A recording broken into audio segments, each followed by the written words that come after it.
Baylor Scheierman looks good. Jordan Walsh looks bad as he gets thrown out. And one play that might explain why Charles Bassey is available. It's all right now on the Locked On Celtics podcast.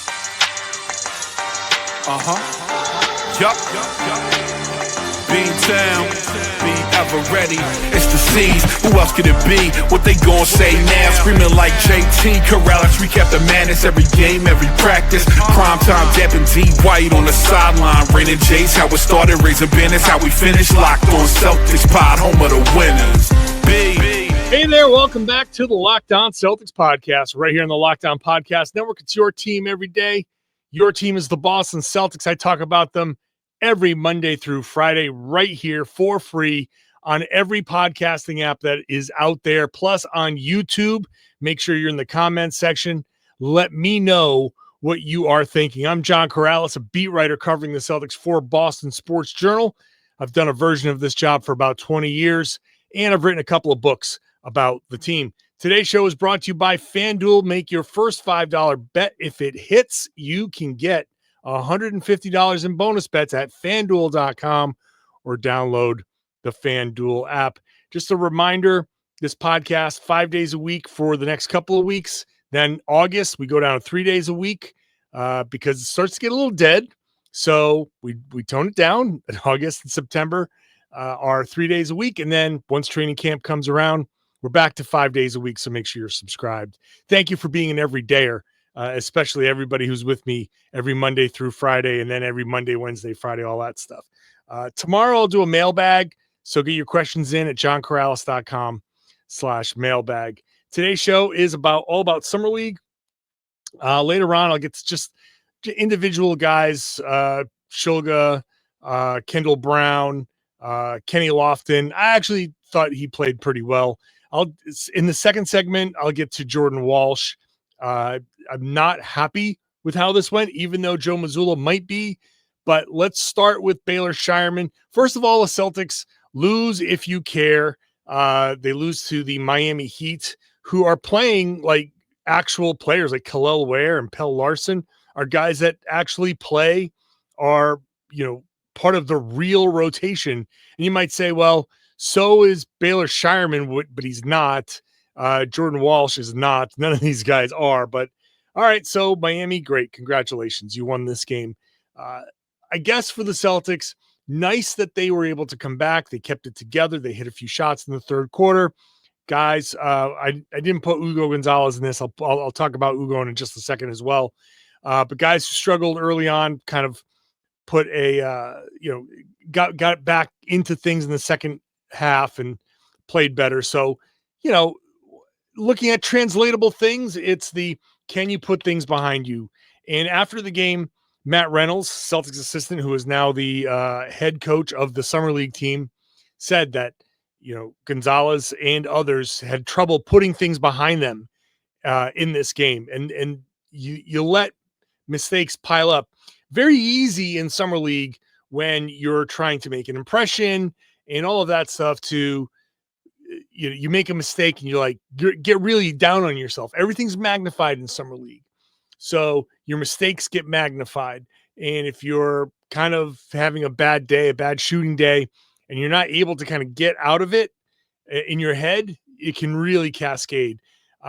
It hasn't done that for Baylor Scheierman, who he's tinkering with his shot.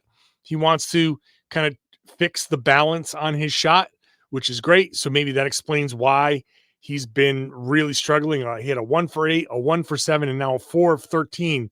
So that's 2 of 15. So this is 6 of 28. That is not a very good percentage at all. But if he's tinkering with it, he's tinkering with it, and that's fine. I'm not going to get on him for the misses. I thought in this game, 19 points, but 9 assists, 5 steals. He was really playing hard. Some of the signature stuff that we know Scheierman for. One play that stands out to me was I forget who he was defending, but stood his ground, poked the ball free. The guy got the ball back, and then he poked it free again, dove on the floor, and then from on his butt at the backcourt hash mark, throws a perfect pass, lefty because he's a lefty, to a streaking Jordan Walsh, who's now at the other at the top of the key, and he just drops it perfectly into his hands. And you're like, beautiful. It's just a beautiful play. Starts with great defense, great position, great hustle to get on the floor for that loose ball, and then just an incredibly instinctive play to get that ball into Jordan's hands for the finish. That was a great, great play from Baylor. And so I feel like Baylor, we've seen what we're going to see. There's no real need to see more from him. If he is tinkering with that shot, then fine. If you want to let him go out there and tinker with it some more, but I've seen enough. There are 2 more games left. There's a game Thursday night against the Lakers at 9 o'clock Eastern, and then a 5th game that may be a championship game, quote unquote, or another play, whatever. There's going to be a system to crown a champion. They've got rings, which I wouldn't, if I was an NBA player, I would, if you win a summer league championship and they give you the rings, it'd be that's a gift that you give or donate or raffle off to send, a few $1,000 to charity, right? Like if you're Jayson Tatum and you have a summer league ring, yeah, hold on to it for a little bit and be like, hey, I'm auctioning this off. Can somebody give me like a couple grand to donate to like feed families back in St. Louis? They didn't do that, but that's the extent of it. Or if you're like me, like if I was ever good enough to even make it to summer league and that was the extent of it, and I had a summer league ring, and like, yeah, I'd be wearing it on this podcast and be like, boom, I got some. That's who would wear it proudly. Anyway, regardless, it doesn't matter. Celtics may be playing for a summer league championship. They may not. I don't know what's going to happen in that next game, but I can see Scheierman sitting out the next couple of games. You don't need him. He's done. I think you've seen what you got to see, but if he wants to tinker with that shot, let him tinker with that shot. I would like to see the minutes go to Hugo Gonzalez, who struggled. He struggled. It was a frustrating night for Hugo Gonzalez. He looked every bit the 19-year-old. He looked like he got frustrated. He was getting horrible calls against him. Everything. I don't know, like anything that could go wrong went wrong. He even got, I think, fouled at the end of the quarter, half, whatever it was. I think it was halftime, where he got fouled and pushed into the shooter. And they even looked at it, reviewed it, and they were like, nope, that's a foul on you. I don't know how that was, that wasn't an offensive foul, but it wasn't. So even that stuff went wrong for him. He missed shots. He was late. But then he also made some other plays that give you like that I compare it to like my golf game, where I will, if I play 9 holes, I don't even want to tell you how many shots I take, but let's just round it to 50, 40, 46 of them are going to be like horrible, horrible shots.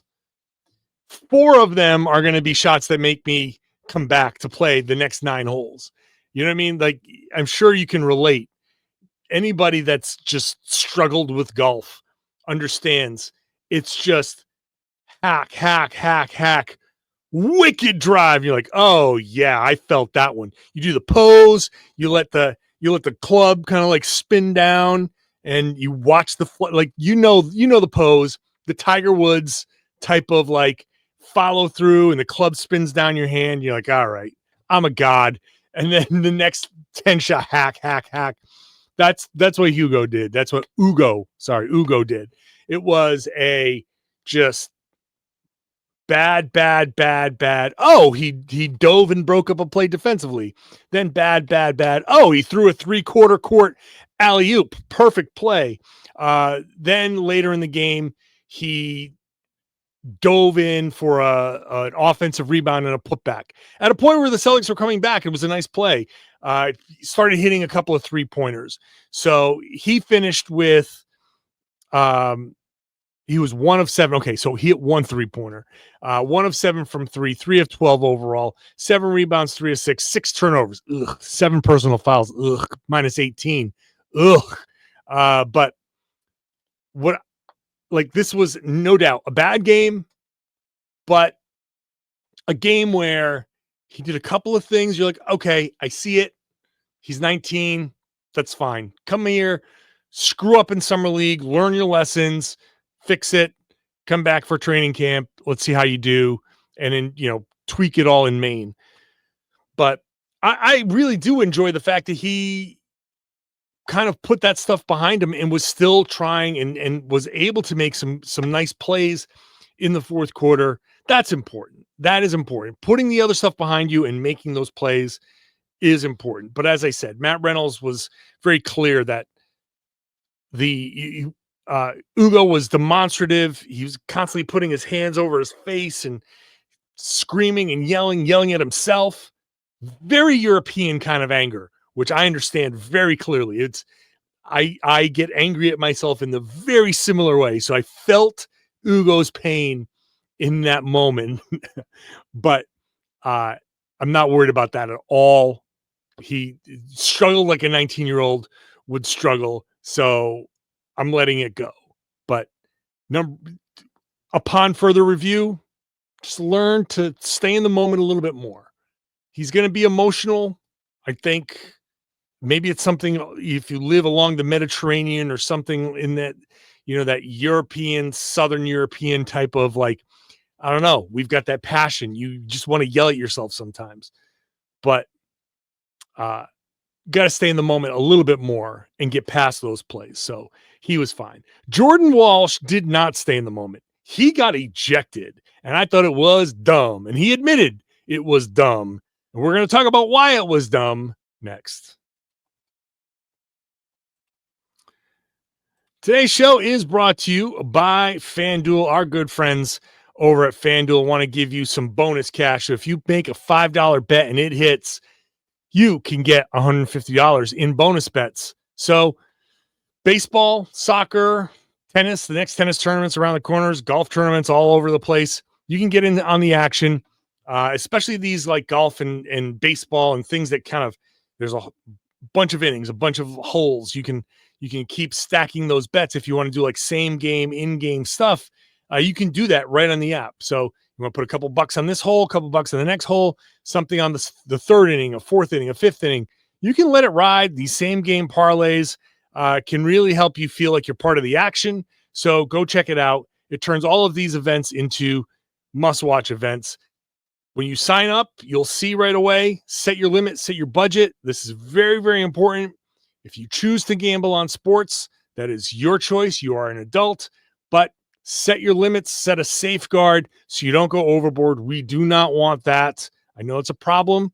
We want to prevent that. They have the tools to help you do that. So you're only betting what you can afford to lose, just in case you hit a cold streak. So do that. Sign up at FanDuel. You place your first $5 bet. If it hits, you get $150 in bonus bets at FanDuel.com or on the FanDuel app. Thank you for making Locked On Celtics your first listen every day. Go check out Locked On NBA. That feed has 2 podcasts, Locked On NBA Game Night, which I'm on Fridays. We're covering everything in Summer League, like the big stories in Summer League. So I don't know how much Celtics there's going to be unless I shoehorn it in on my show, but it's all the big stories, all the big players. And then Locked On NBA covers all the big stories around the league. So check it out. You get 3 podcasts on 2 feeds for you to get you through your day. Jordan Walsh. I'm dedicating a fair amount of time here to Jordan Walsh getting ejected because he was on his way to a really good game. 5 of 8 shooting, 1 of 2 from 3, hit a couple of free throws, 13 points, 3 rebounds, a steal in 10 minutes, just 10 minutes of play. Nice performance out of Jordan Walsh, but then I don't know why he lost his mind. He got fouled. Okay, he got fouled. And it wasn't like the worst foul in the world. I get it. You didn't like the way the guy came in and hit you and bumped you, but all right, come in. You want to chest bump him? You want to let him know, okay, you got a technical foul. Fine, double tech. You want to send a little message? I'm okay with that.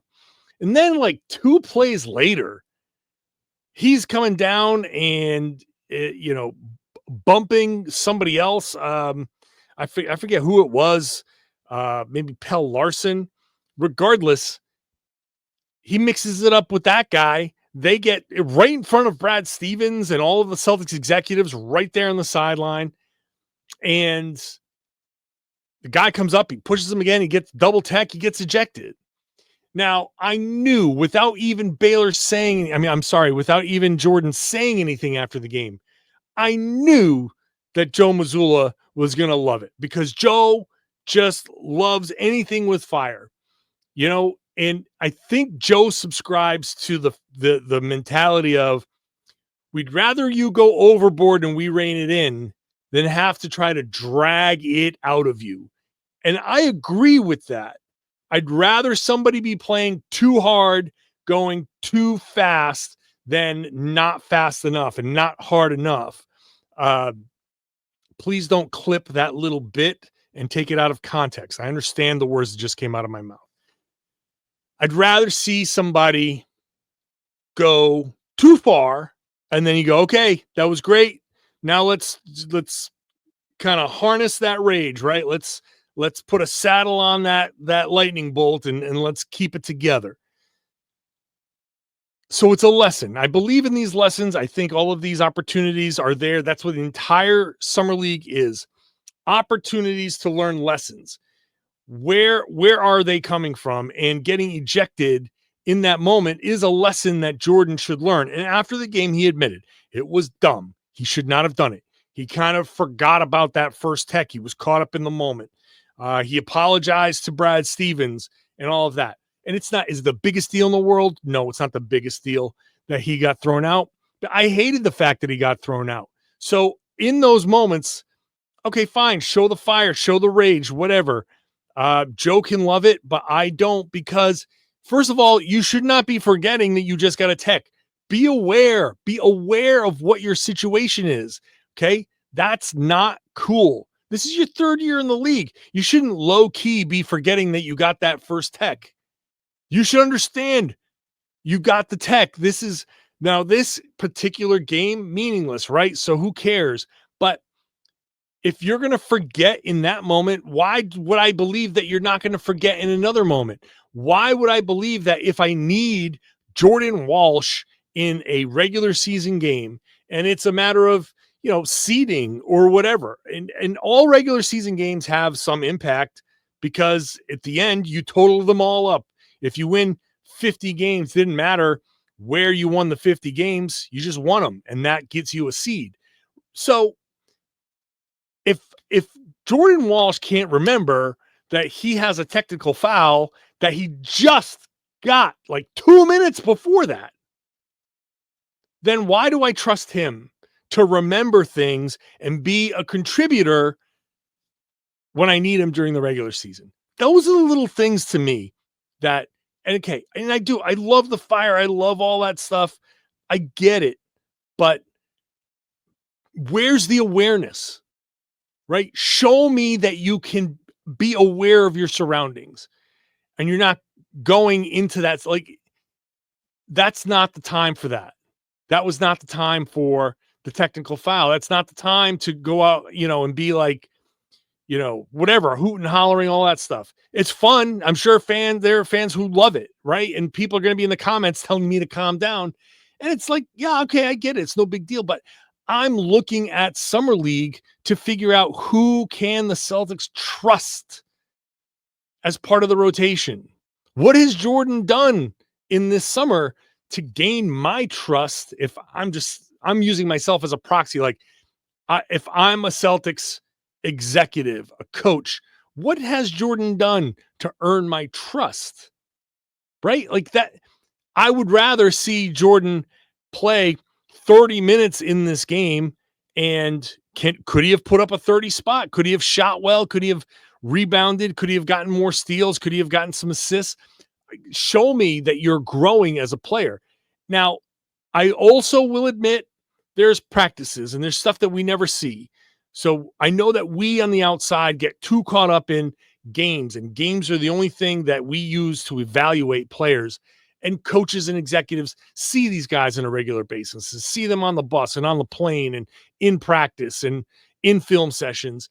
And so this is not going to be the thing that changes a mind, but I'm just saying, add to the pile of evidence, give people something that they can look at and go, okay, he had, a really great game against this Miami team. And it's a step forward, right? It's a step to show me that all this stuff is coming together, but then he gets thrown out of the game. And I just don't like the fact that he let himself get to that point. So I don't know. I've said it on yesterday's podcast. I do feel like I'm more down on Jordan than I've ever been. This is probably my lowest point as far as the overall evaluation of Jordan Walsh. He is 21, so he's younger than a lot of the guys on the team. He's one of the youngest guys around still. And it's unfair to ask a 21-year-old to completely have his head on straight all the time, every minute of the day. But we ask unfair things of players in sports, right? Like, how fair is it to ask of 26 and 27-year-olds like Tatum and Brown to be super mature leaders and all that? I looked at when I was 26, 27, I wasn't exactly the most mature person. I'm almost 52 and I'm not always the most mature person. I get it, but this is sports and this is where he is. I want to see more. I want to see more growth. I want to see more maturity. I want to see a guy that I can trust on the floor. And I think Jordan's a good basketball player. I'm starting to waver on whether he can become that basketball player in Boston or if it's going to end up being somewhere else. So that's it. We're going to come back. Charles Bassey made one play that made me think, okay, this might be why he's available. I'll explain that, and we'll get through the rest of the guys when we come back. Today's show is brought to you by Hungry Root. Meal planning, grocery shopping, it's overwhelming. You got busy schedules. You got picky eaters. You're trying to eat healthy. It's just too much. But Hungry Root can take the stress out of planning by filling your cart for you with personalized groceries and meal options based on what you like and need. Please give me a hand, Hungry Root, because their smart cart technology can recommend groceries, recipes, even supplements tailored to your preferences. So whether you're dairy-free, gluten-free, focused on gut health, or just flat out trying to eat better, Hungry Root has you covered. You just take a quiz and right away Hungry Root can start recommending meals and snacks that you actually want. I know that getting foods that you actually want to eat is a big obstacle to hitting your nutrition goals, but Hungry Root can help you stick to those without giving up flavor or convenience. So take advantage of this exclusive offer. For a limited time, you get 40% off your first box plus a free item in every box for life. Go to hungryroot.com/LockedOnNBA. Use the code LockedOnNBA. That's hungryroot.com/LockedOnNBA. Code LockedOnNBA to get 40% off your first box and a free item of your choice for life. Thank you for making Locked On Celtics your first listen every day. Check out Locked On Red Sox. If you're a Boston diehard, Red Sox are doing well. Locked On Red Sox. Patriots, always popular. Check out Locked On Patriots. Locked On Bruins. I don't know what's going on with the Boston Bruins. I'm sorry. But you will if you listen to Locked On Bruins. So go check those out wherever. Or if you are a fan of other teams, if you are just in a different city and you like the Celtics, but other city team, whatever. Where are you? Are you in Dallas? Are you in New York? Are you in, Ohio? We got everything. So search Locked On, whatever your favorite team. I bet you it's there. So Charles Bassey did a decent game, just nothing different. I think intriguing. Nothing has changed in my evaluation.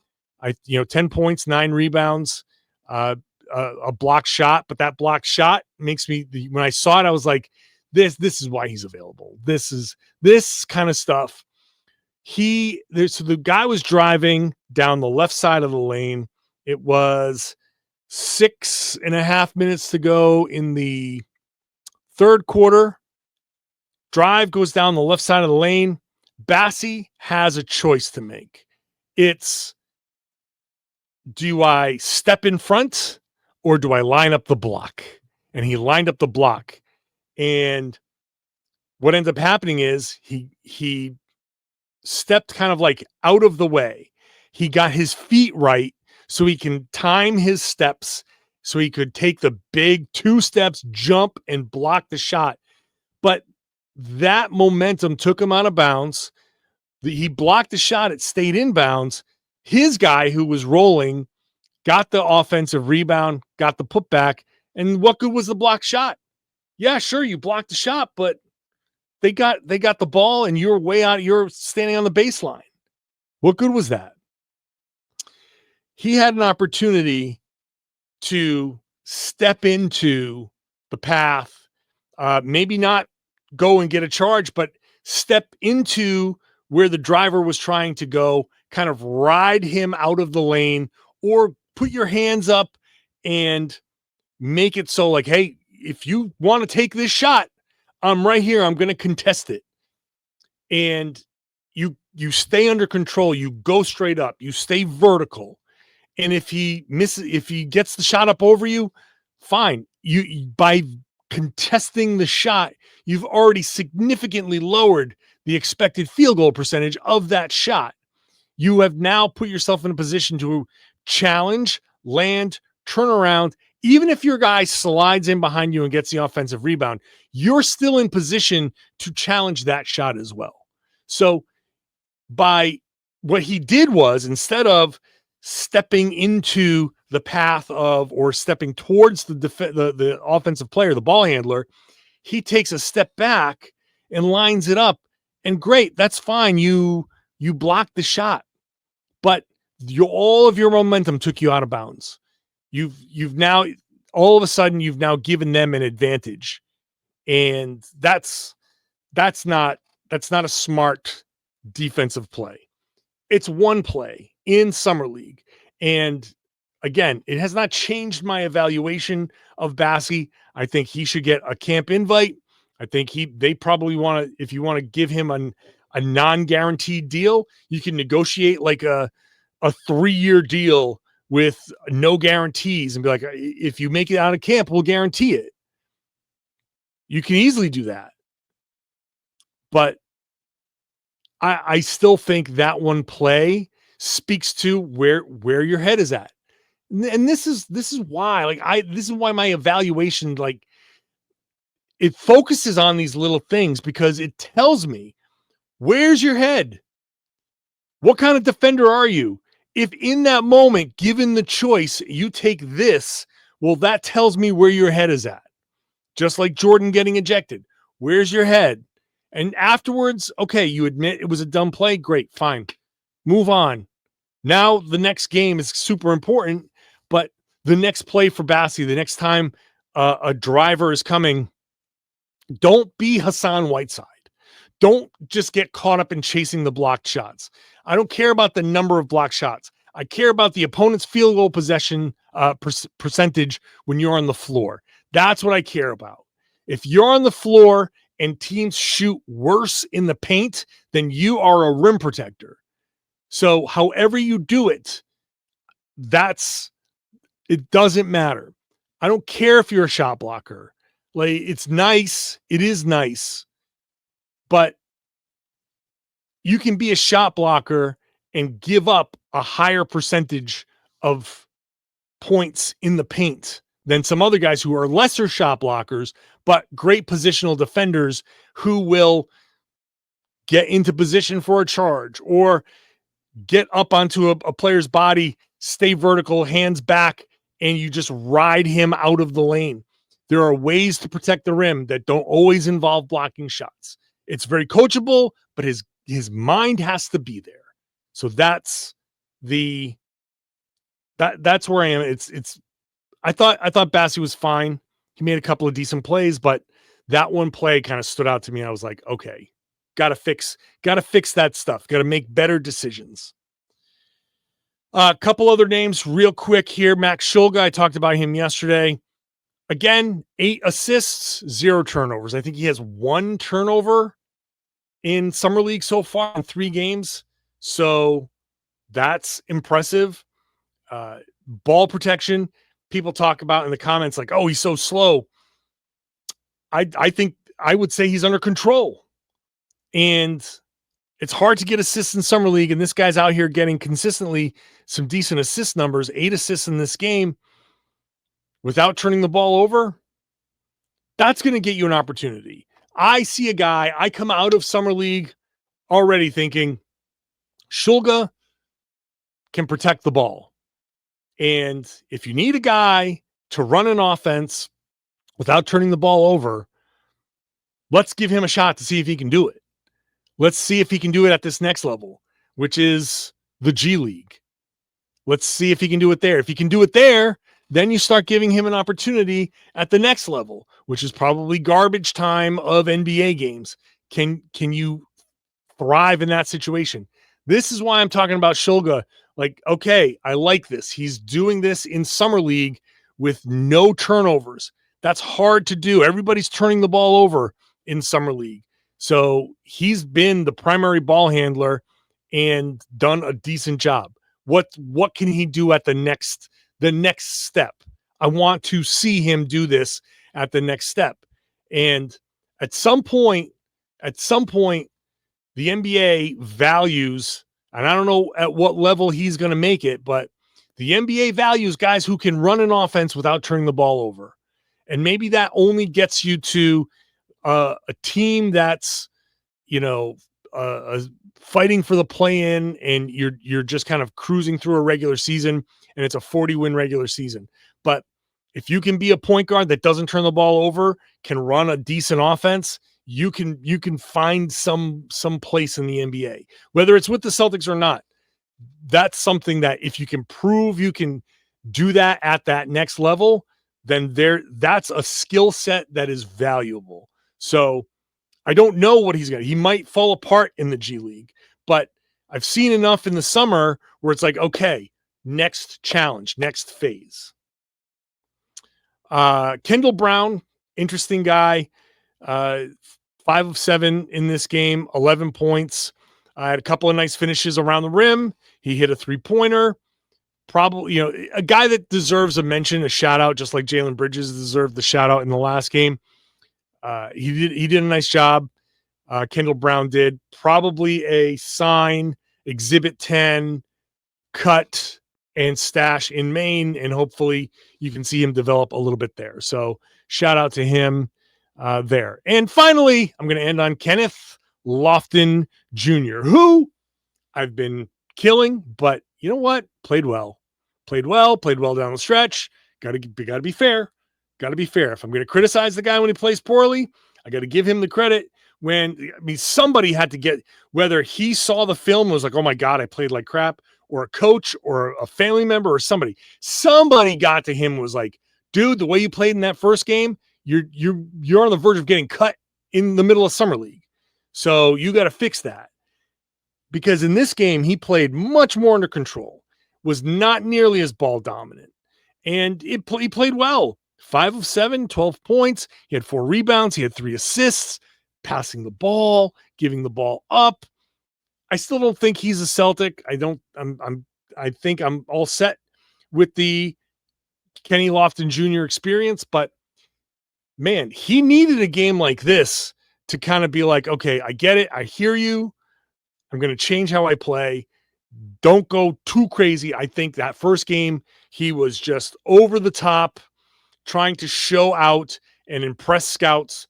And in this game, he's figured out like the way you impress everybody is by actually playing and being a good teammate and making the right plays. Because what I saw in that first game is like, go have fun in China. Go be the China MVP again, because you're not going to make it in the NBA playing like that. But credit to him for a much, much, much more under control game. Much more under control. So good for him. I thought he played well. Celtics, again, now play Thursday nights. They have a day off, and then they go Thursday nights against the Lakers, and then their next game is TBD. Who knows? Is that Friday, Saturday, Sunday? I don't know when that next game is. They're going to play at least one more. If they may play more based on this, I don't know, tournament, whatever. So lots of tournaments that throw schedules into flux in the NBA. But I will be here for you after Thursday night's game. Make sure you're subscribed. Play again tomorrow. Mailbag podcast. I'll answer questions. So get your questions in at johnkaralis.com/mailbag. Make sure you're subscribed to the show. Obviously, it's free and available everywhere podcasts exist. The show is available on YouTube. If you're watching, hello. Thank you for being an everydayer. Thank you for making it into the comments section, sharing your thoughts, and then sharing the podcast. Spread the word. Tell everybody they should be listening to and watching the Locked On Celtics podcast here on the Locked On Podcast Network. It's your team every day.